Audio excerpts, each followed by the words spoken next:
With silver still wanting to hit that $40 mark, at what point does it become enough before it becomes too expensive? While we seek and desire for that price increase, and by the same token, we limit ourselves into having additional purchasing power because of that. Which brings us up to the topic of today's video, which is how much should you stack or have on hand before it becomes out of reach? Let's break everything all down. Want to win 100 ounces of American Silver Eagles completely free? Well, JM Bullion is giving away 5 full tubes of 100 coins packed in a custom waterproof Pelican case. There is no purchase necessary, and the giveaway ends September 11th of this year. And if you want to get in on this opportunity, click the link in the description below to enter for your chance to win. And just to be clear, JM Bullion is not sponsoring this channel in any sort of way. This is me just wanting to pass this opportunity along to help you guys out. So don't miss out on this.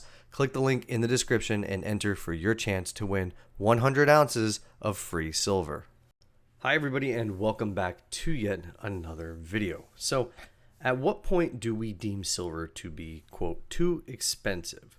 I mean, this is a very relative point of view because $3,300 gold is going to be more expensive than $40 silver, of course, but they're two different metals and there's different values that are associated to them. But the issue becomes less of a dollar amount, but more of a value amount that's attached to that dollar price. For instance, we've seen the rise of silver do pretty well over the past few years, and there's talk about it potentially getting back into that all-time high level from almost 15 years ago when it was near $50.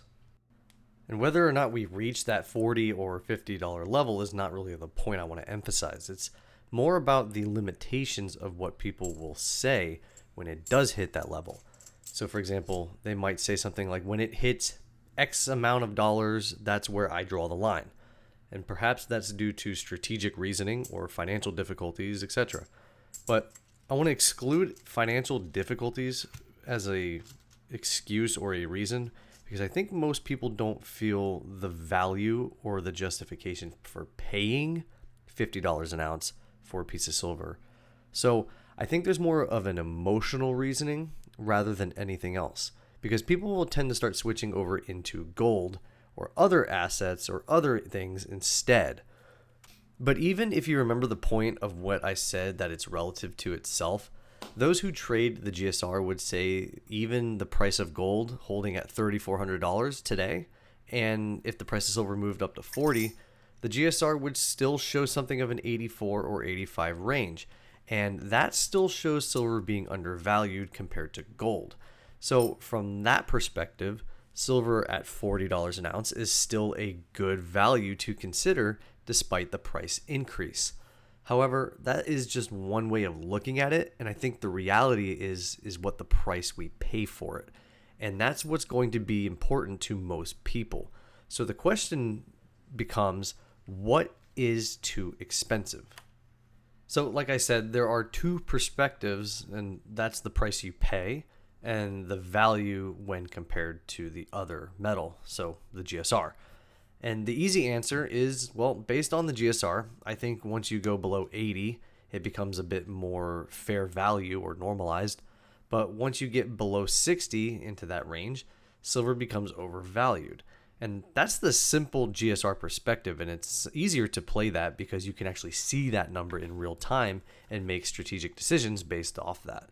In fact, you can even trade in your silver for gold or vice versa later on down the road because of the accumulation in one area over a period of time. So let's go off that other perspective, the price that you pay. We all know that the price of precious metals, mainly gold, is due to the declining value or purchasing power from the dollar. When the prices of those things go up over a period of time, it's because our dollar has lost its value. And we feel that outside of the precious metals world in everyday life because we know something that from, let's say, the 1990s was way cheaper than it is today. And that's just one example. You don't even need to go that far back to even feel it. You can just go over the last 5 years alone to feel that. So if the silver price rises, or even gold, you're going to be fighting in a constant battle to save in a rising priced asset like gold or silver against a devalued currency. And essentially, that phrase of one step forwards, two step backs is what you're going to be doing constantly. So the longer that continues, which it will, the more and more emotional draining and struggle you're going to begin to feel each time the price of silver goes up by even $10 or even the price of gold by 1,000.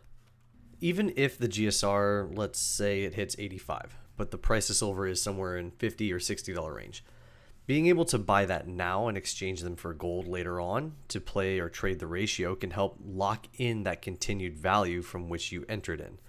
And in a way, that'll stop the financial strain of having to play catch up each month or each year, mainly because you'll be buying or exchanging for one that is cheap and then doing it again when that one item becomes overvalued.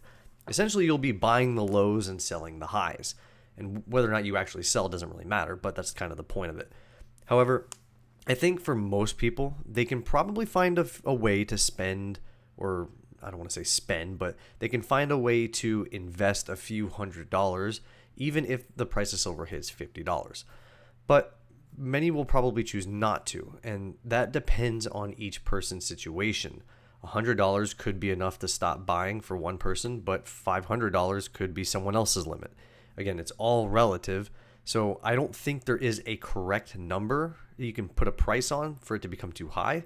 It just becomes a personal decision on what that amount could return elsewhere in other markets or assets. And if the price, many people become outpriced or they choose to invest in other areas, the markets are going to end up speaking and signaling what the price will be because of those motions or those decisions from most people. And another idea that I think people have is based off of how much silver you actually own. If you're a serious stacker, you'll know that silver adds up pretty quickly and can take up and fill a room depending on the space that you have. So again, depending on where you're at and what you're comfortable with, that will also have a play into the decision-making process.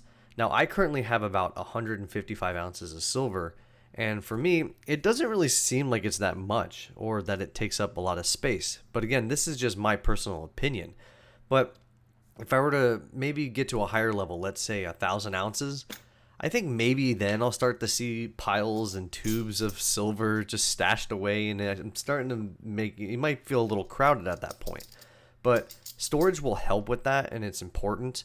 But again, I really think it's just depending on what your goals are, because a lot of people buy gold and they buy silver for savings, if you will. So depending on how much silver you're willing to hold or how much gold you're willing to hold in your house or wherever you want to keep it safe, that's going to probably have an impact on the decision-making process as well. And despite it all, I think even if silver was $100 an ounce, and as high as that is, and that would be insane to see, I buy based off what the GSR tells me. It has been proven to be correct if you're willing to wait it out and trade when it tells you to. So I would buy regardless of the price, but that is dependent on what the GSR tells me and whatever personal income that I have to dedicate towards it that's available. So I don't particularly care about the specific price at any given time. These are great assets to own, and I find more value in what they can do for me versus what the price would ever be. But that's just my opinion.